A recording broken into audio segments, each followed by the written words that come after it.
Assim como mercadoria se produz, empresa se produz mercadoria, a notícia é a mercadoria.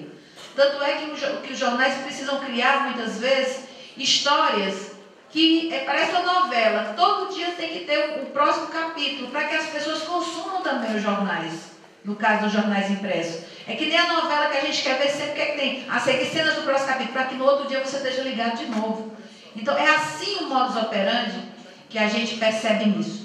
E finalizo lendo aqui para vocês um trechinho de um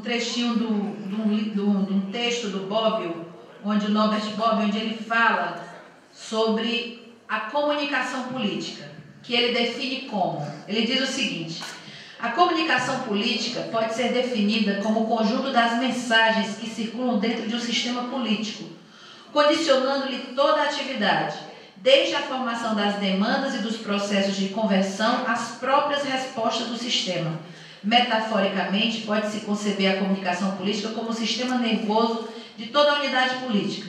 São 3 as orientações principais relativas a essa matéria. A primeira, elaborada pela Escola Estrutural Funcionalista, que é a que teata a comunicação como aspecto importante, mas não essencial para a compreensão dos processos políticos. A segunda é a dos autores que aplicam modelos cibernéticos ao estudo da política e que fazem, por isso, da comunicação a unidade de análise decisiva das suas teorias. A terceira, enfim, que está ligada, por um lado, às pesquisas de sociolinguística e, por outro, à sociologia das comunicações de massa. É própria das teorias que se concentram nos efeitos de um acesso desigual aos recursos de comunicação sobre a distribuição do poder político dentro dos diversos grupos organizados. Portanto, a gente compreender que nada que está posto aí, esse bombardeio de informações que a gente sofre todo dia, isso daí não é por acaso. Por isso nós temos a obrigação, a responsabilidade, e aí eu também quero saudar, e aí com muito orgulho também, o Rui, que é presidente nacional do meu partido, e tem tido a coragem, no meio de tantas lideranças, inclusive da esquerda, do nosso lado, que muitas vezes se calam diante dessa problemática. E o Rui tem sido, dentro do PT e para a sociedade, um grande defensor do marco regulatório, que a gente sabe o seguinte, que é pau, né? Quem se atreve a falar dessas coisas já é persona não grata desses setores. Já é persona não grata desses setores. E eu fazendo um trabalho com meus alunos, peguei a Isto É, peguei a Época, peguei a Veja e peguei o Le Monde Diplomatique Brasil, para que eles fizessem uma análise comparativa da cobertura da morte do Hugo Chávez juntos, ler todas as matérias e fazer uma análise comparativa. E aí foi impressionante o resultado, né? Mas uma coisa era certa, eu disse, quando o Chávez, das principais problemas que o Chávez enfrentou foi quando ele fechou, não é fechou, ele não concedeu, já tinha expirado o prazo da concessão, ele não deu a concessão novamente da segunda emissora mais importante de televisão da Venezuela. E eu disse, vocês imaginam o quê? Já pensou se aqui no Brasil, no outro dia dissesse, ó, Rede Globo, acabou tua concessão, tu não existe mais não. Vocês já pensaram o que é isso? Então isso não é pouca coisa, mas cabe a nós que estamos aqui, em plena sábado de tarde, discutindo, parabenizar aqueles que têm coragem de escrever, de assumir o que escrevem, porque isso é muito importante, e dizer que nós estamos, eu estou do lado de vocês, porque eu acho que ou a gente quebra esse monopólio, ou a gente vai ficar eternamente refém da ideologia dominante nesse país. Muito obrigada. Então, antes de passar para a Rosânia, que ela vai apresentar o projeto, a gente queria lembrar, vocês vão organizando aí, né, os questionamentos, né, e tal, e eu queria pedir ao pessoal aqui do apoio para recolher e trazendo para a mesa, tá joia? Vamos lá, Rosânia.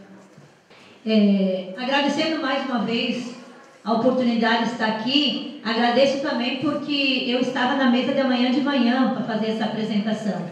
Só que eu tenho que viajar, eu viajo amanhã no voo das 6h30 da manhã, tenho outras atividades, então agradecer também por ter remanejado eu que estava na mesa de manhã e colocar nessa mesa aqui para apresentar o projeto. Como o tempo é curto, eu não vou aqui ficar fazendo uma leitura da análise política e tal, até porque a gente já fez ontem, né? A gente já foi feito aqui nessa mesa.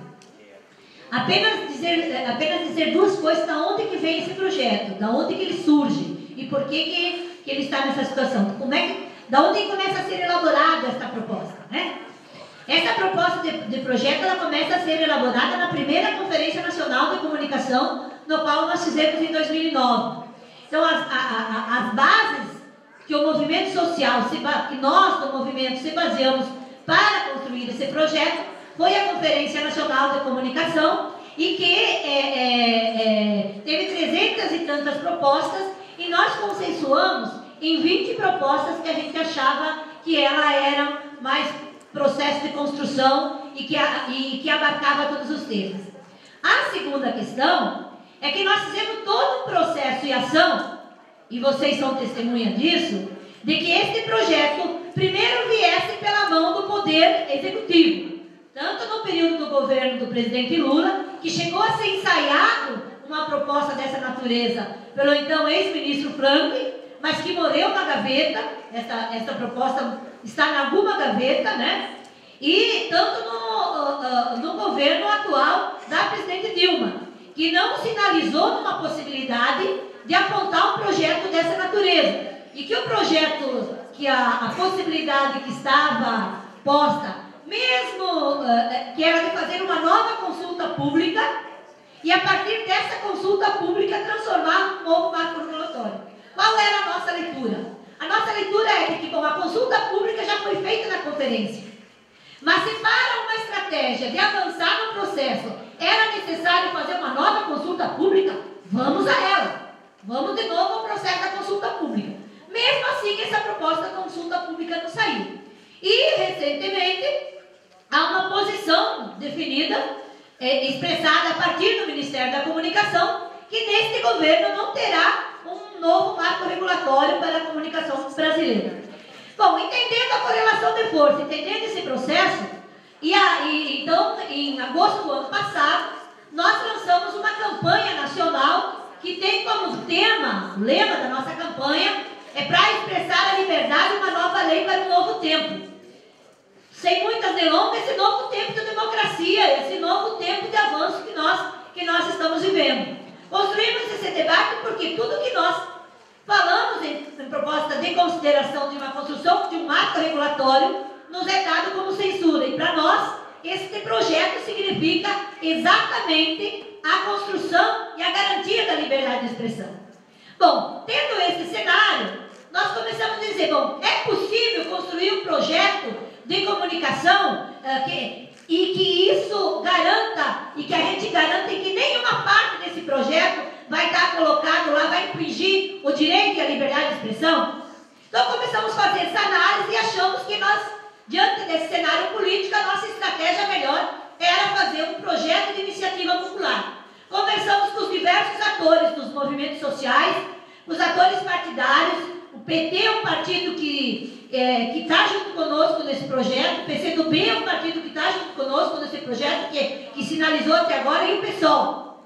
Né? Tem a companheira Luísa Erondina, que ela está junto conosco nesse projeto, o partido dela ainda não tomou posição.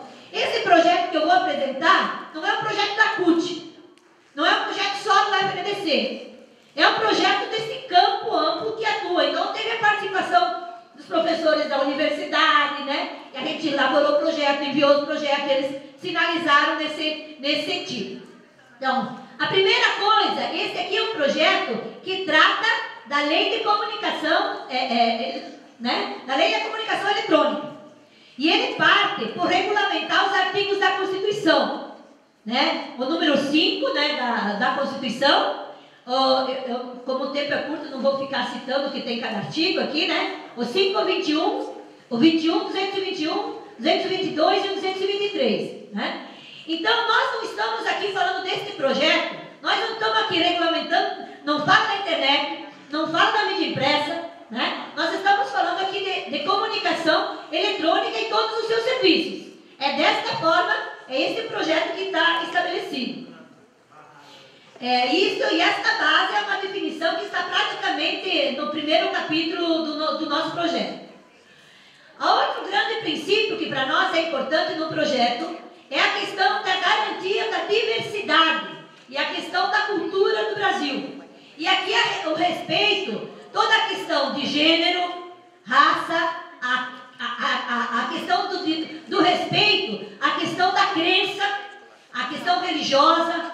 A questão religiosa é um tema que exigiu muito de nós. Porque por mais o Estado é laico. Bom, se o Estado é laico, portanto, não tem que ter nada de religião no que diz em nenhuma concessão pública. Tem nenhuma, tem nada, o Estado é laico. Agora, na atual conjuntura que nós estamos vivendo, vocês imaginem,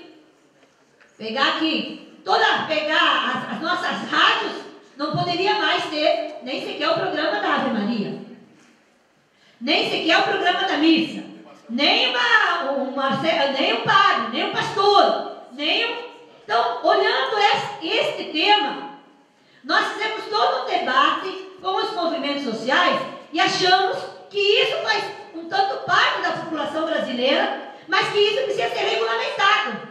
Não pode ser porque o pastor X tem dinheiro, então ele vai ter direito a ter um canal o dia inteiro e falar o que ele quiser. Não pode, né? Já está quase assim, de isolado. Não pode ser porque o dono daquela determinada rádio é evangélico, ou é católico, ou é de uma profissão religiosa, então daquela que, dono não, o que mantém a concessão, então é aquela expressão que vai. O que tem que garantir é a diversidade brasileira. Então nós trabalhamos com essa compreensão, em vez do fim primeiro que concessão é proibido. É proibida a concessão para qualquer credo religioso. Nenhum credo religioso pode deter uma única concessão. É proibido. Mas em uma concessão pública e um canal, ele pode ser regulamentado, ser exercido a partir de respeitando a diversidade. Então essa é uma coisa que para nós foi bem difícil nesse processo de construção, né? E propõe também, né, que uma nova forma de organização dos serviços, como já tem em outros países. Ou seja, não pode ser a mesma pessoa que produz conteúdo que faz a transmissão. Tem que ser empresas e organizações diferenciadas. Por isso tem que mudar a infraestrutura.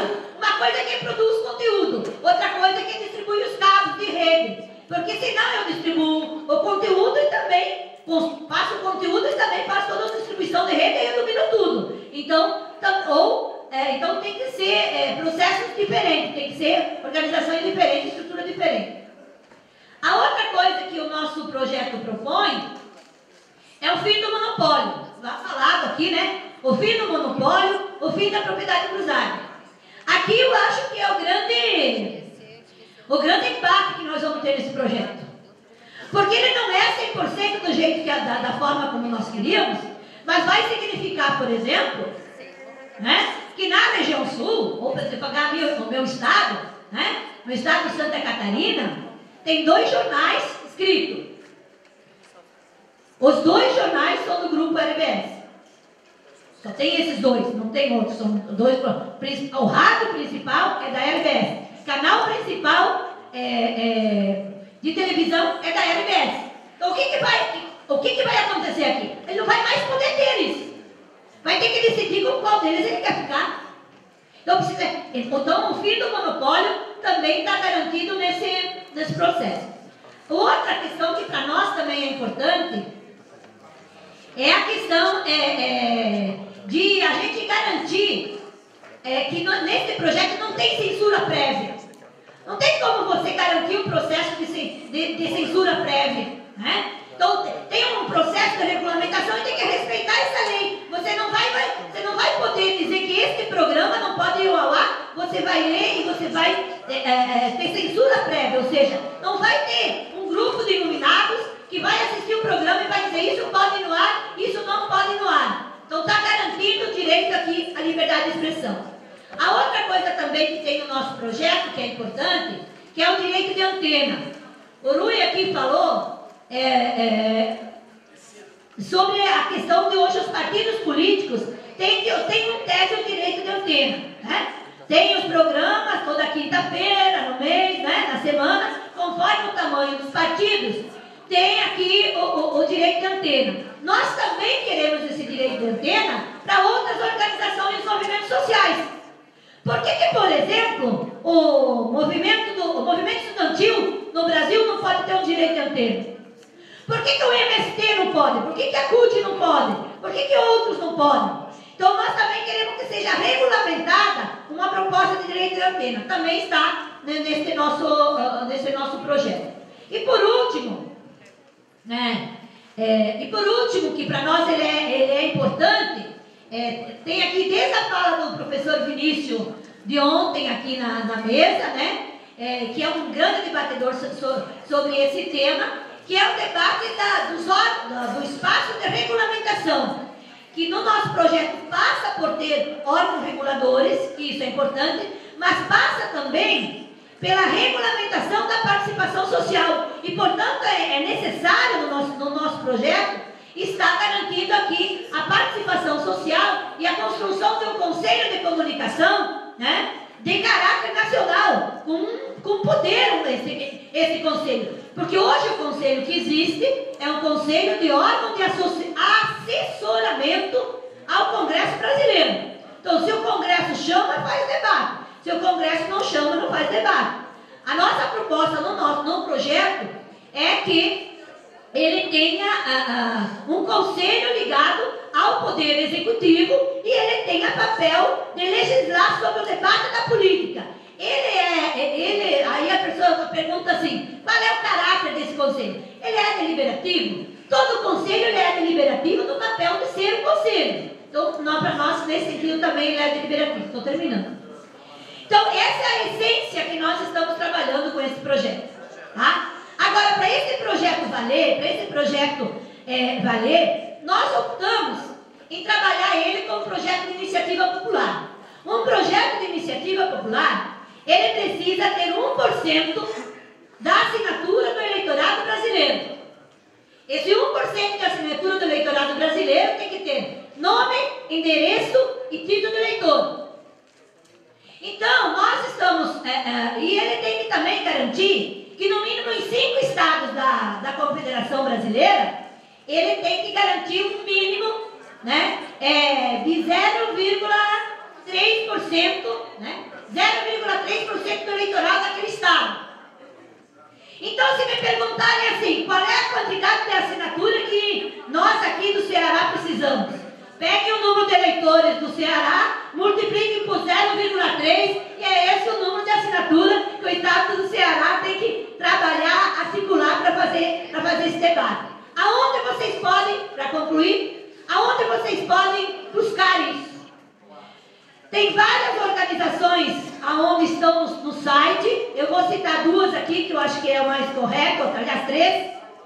Uma que é o próprio site da campanha, né? Então anotem ali, já falei ontem, www.praexpressaraliberdade.org.br. No site da Central Única dos Trabalhadores, www.cut.org.br, e no site do Fórum Nacional para a Democratização da Comunicação. Baixem este abaixo-assinado, recolham as assinaturas e devolvam para o mesmo endereço, né? Na sede da CUT Nacional ou na sede do Fórum Nacional pela Democratização da Comunicação. Podem enviar também para o Barão de Itararé em São Paulo, que também está como posto de recolhimento, para o Intervozes, que também está como posto de recolhimento. Mas é importante que vocês tiram daqui. Agora, o que eu vou fazer a partir de amanhã? Bom, eu vou baixar o site e vou procurar assinatura. Vai ter uma reunião na comunidade, eu vou estar no braço, tem que recolher a assinatura. Nós estamos trabalhando com uma estratégia de 1 ano, esse processo de assinatura. Então, estamos convocando uma plenária nacional para 8 e 9 de agosto em Brasília, para fazer a avaliação e encaminhamento futuro. E depois uma nova plenária mais ampla em maio do ano que vem, para fazer a avaliação desse processo, para ver como a gente segue daqui para frente. Então é isso, companheiros e companheiras. Eu espero que esse projeto, a partir de já, né, tome as ruas e que vocês, todos os companheiros e companheiras, sejam atuantes nesse processo. Uma última coisinha: não terá projeto de assinatura na internet, porque nós queremos fazer esse processo, além do reconhecimento da assinatura, um processo de mobilização de rua. Não é pela internet, é ação, massa e povo, né? Então não terá essa assinatura na internet dentro dessa estratégia. Obrigado, desculpa se atraiu o tempo aí, mas aí. Tem uma aqui que veio para a Luiziane e a Rossane, né? Eu passo aqui para a Rossane, a Luiziane já está com uma quantidade razoável ali. E vem uma que o Rui também, né? Está bem recheado aqui o Rui. Mas veio uma aqui, inclusive, com autoria legal, que é a Nadiane Viana, né? Ela que é formada em letras pela URCA e estudante de filosofia da UFC do Cariri, polo lá do Cariri. A pergunta dela é o seguinte, o questionamento dela é o seguinte: qual a forma objetiva e possível que esse debate seja levado para os setores que têm mais dificuldade de ter o acesso, que não participam mais diretamente desse movimento, né, dos blogueiros e do pessoal das redes. Essa é uma preocupação da Nadiane, que ela está interrogando aqui à mesa quais seriam as formas que, né, poderia estar sendo pensada para que a gente desse condição desse acesso a esses segmentos que de alguma forma ainda estão nessa exclusão, né? Enfim. Pois bem, passo aqui para a mesa, tá certo? Lembrando aos nossos convidados, debatedores, companheiros, que nós estamos aí até 15 minutos de encerrar o nosso tempo, para passar para outra mesa. Então, nós vamos ter que administrar aqui esses 15 minutos com essas intervenções, né? Vamos fazer o possível, né? para conseguir fazer essa mágica, esse malabarismo aí. Mas, enfim, eu vou passar aqui, inclusive, para o Percival, tu responde esse da mesa, né? Pronto, passo para o Percival e ele responde. Bom, Nadiane, de forma bem objetiva, eu acho que essa sua pergunta ela tem vários viés, né? O primeiro é o entendimento do que realmente é a exclusão ou a alienação, de uma forma mais geral. Então, o Michel Levy, ele fala da exclusão, assim, faz uma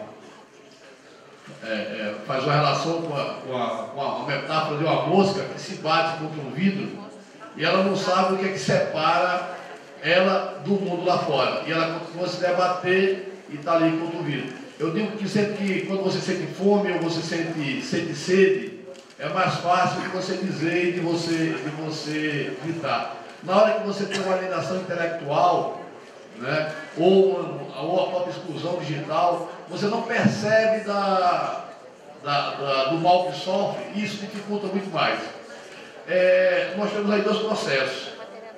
A questão da forma ou do acesso às ferramentas, tal que a gente tem os processos de letramento digital, que os esforços de levar as novas mídias ou levar as novas formas de comunicação para as pessoas que estão também em exclusão social, né?